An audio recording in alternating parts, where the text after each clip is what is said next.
Good day. I'm Ryan King, one of the senior legal advisors here at SEESA Labour. Good day, my name is Nadine Holland. I'm from SEESA Labour, legal advisor. Nadine, today's topic is one that a lot of companies are facing, and that's how to cut down their staff complement. And that dreaded word, retrenchment, comes to the fore. But before we get there, let's look at what alternatives companies can look at doing in order to try and reduce their staff complement. Thank you, Ryan. It's true. Look, we can look at casuals. If the company is employing casuals, we can look at casuals. They are normally the employees that are not promised permanent employment, and it's always easier to look at that kind of contracts. Then we can also look at fixed term contracts. Although a fixed term contract has a specific ending date, if the clauses are correct in the contract, both parties can then agree to terminate the contract on consensus. Lastly, there's an alternative that we can also look at as retirement. So if there's employees that have reached the age of retirement now, it's always easier then to just be open with the employees and speak about the retirement age and see if your policy makes provision for that, the contract of employment. Then we can also install that and to reduce the staff. So casual employees, they work less than 24 hours a month. Correct. And there's no contract. These are staff that companies just bring in to try and assist with additional work.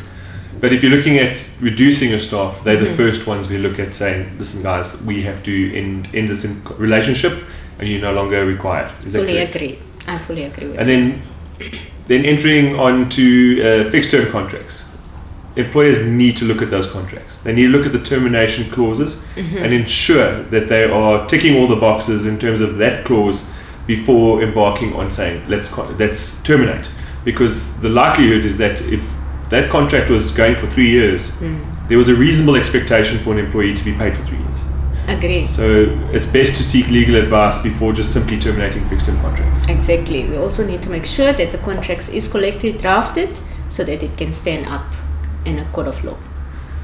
Then retirement age. So the clause in the contract of employment dictates what that retirement age is. And again, it comes down to the contractual obligation and how consistent a company is in enforcing that clause. Conversations need to be had with employees that are reaching the age of 65. And they need to be consistent in how they apply that clause in the contract.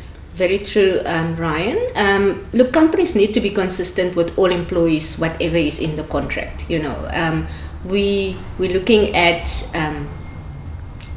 whenever there's a clause in the contract, it needs to be across the board. And that's the importance of consistency. So there's 3 alternatives to reducing staff. Reduction of casual staff, looking at terminating fixed-term contract employees, and then enforcing your retirement age clauses within your contracts. If that hasn't worked, in other words, we're still sitting with too many staff members, what other options do employers have at this moment? So we can look at other alternatives, short of retrenchments, which we can look at short time. Short time is actually a system where the company reduce the employees' working hours. There should also be an agreement between both parties on the short time, and all employees will then work equal hours. You understand? Alternatively, another alternative, there is layoffs.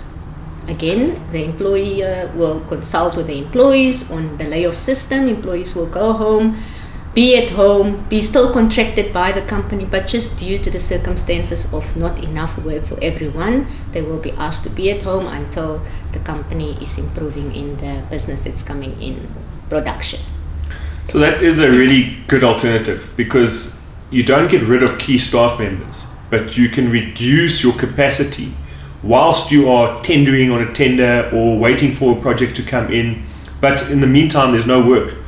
So you don't have a need for your full staff complement to be at work every day, and then also have the difficulty of having to pay those staff and reduce your costs. So it is a nice alternative for companies that are just sort of waiting for work to come in, and they don't have to retrench their staff. They can just simply enter either into a short time period or a layoff system. When the work comes in, back to normal, full tilt, everybody's back at work and we run as per normal. Exactly, and that will also be on no work, no pay while the employees are at home. Fantastic. Okay. Let's look at now, we've tried all these alternatives, but we still have an issue. The salary bill is still way too high and companies can no longer afford it, and we have to make an immediate reduction in the staff complement. And we're looking at going into a retrenchment. But before we go into a retrenchment, what can we still do? Any voluntary retrenchments that we can maybe embark on? Yes, that's also an alternative. We can inform the employees. Look, employees can see that the situation is really drastic in the company. The company needs to consult with the employees and also inform them that, look, this is the way we're going forward. We will have to look at retrenchments. We are in the consultation meeting. They can inform the employees that they are open to voluntary retrenchment. So voluntary retrenchment refers to those employees that feels from their hearts they want to come forward. Some are not interested in the work anymore, or the conditions on how things were going the past few months, or some feel, you know what, I had my fair share at this company, I feel I would rather opt to go. That's an alternative. And it's a straightforward consultation with one-on-one or with a group of individuals saying, this is the severance package I'm offering. If you want to take it, you just come forward and indicate that you want to apply for voluntary retrenchment. And then the company effectively says, I will accept your voluntary retrenchment and your application. And then the process is concluded in documents. Is that correct? Definitely. Much shorter process going through the long normal procedure of retrenchments. That hasn't worked. We are now sitting with a scenario where nobody's accepted or offered to take any voluntary packages. We have to then embark on a small-scale retrenchment. Unfortunately, we don't always wish to go there, but due to circumstances, we need to look at an amicable way that is also beneficial to the employer and the employee. The company cannot keep people employed if they cannot pay them. So we will then look at retrenchments. We get two types. There is the small-scale retrenchments for employers that have less than 50 staff. So the employer will again consult with the employees on the anticipation of retrenchments, inform them, give them time to come forward with any other suggestions or alternative that the company hasn't looked at. Once they've given their input, there will be a consultation between both parties, the employer and the employee party. If they've got a union, will also be present at the consultation. And that would be, in the consultation is normally where we clear out all the important information, for example, whether the company is really suffering financial position, the procedure that is followed, for example, it's last in, first out, or it is through skills that we have selected these employees that are affected. So it is really, and also the severance packages, what the employees will get out of the retrenchment package. So the consultation is just making sure that both parties understand where they are going, and what can they expect from the retrenchment package. It's important that employers understand that they mustn't just embark on a retrenchment process alone. If they don't understand the process from the beginning, the risk is that the procedure could be at fault, and then it's procedurally unfair, the retrenchment, or substantively unfair, the retrenchment. And that can be quite a costly affair if it's found out later on that there was no rational reason for the retrenchment, and then the company has missed the boat in terms of consultation. That's what often happens as well. So it's important that employers seek professional legal advice before embarking on a retrenchment, and even through the retrenchment. I cannot agree with you more. Large-scale retrenchment. Briefly, what constitutes a large-scale retrenchment? Okay, so large-scale retrenchments, we're looking at employers employing employees more than 50 in the workplace. The important thing here with large-scale is the time frames.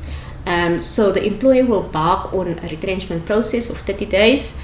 And normally, because it's a big retrenchment or a huge amount of employees, the employee party may then request for a facilitator to be appointed. Now, SEESA do assist all our clients or employers to facilitate the process of register or going and registering to application for a facilitator at the CCMA or the Bargaining Council. And then obviously there needs to be a consultation, but the whole process is facilitated, and it's just time frame. So the meaningful message that we want to send out to people is effectively, don't look at doing retrenchments on your own. It's too risky. There's too many specific technicalities within the Act that have to be complied with in order to render that process fair and reasonable. So we would prefer that people would approach us or further legal advisors to come and assist them with embarking on these processes before doing the retrenchment alone. I fully agree with you. Good. That's the topic for today. Thank you. How to cut down staff. Until next time.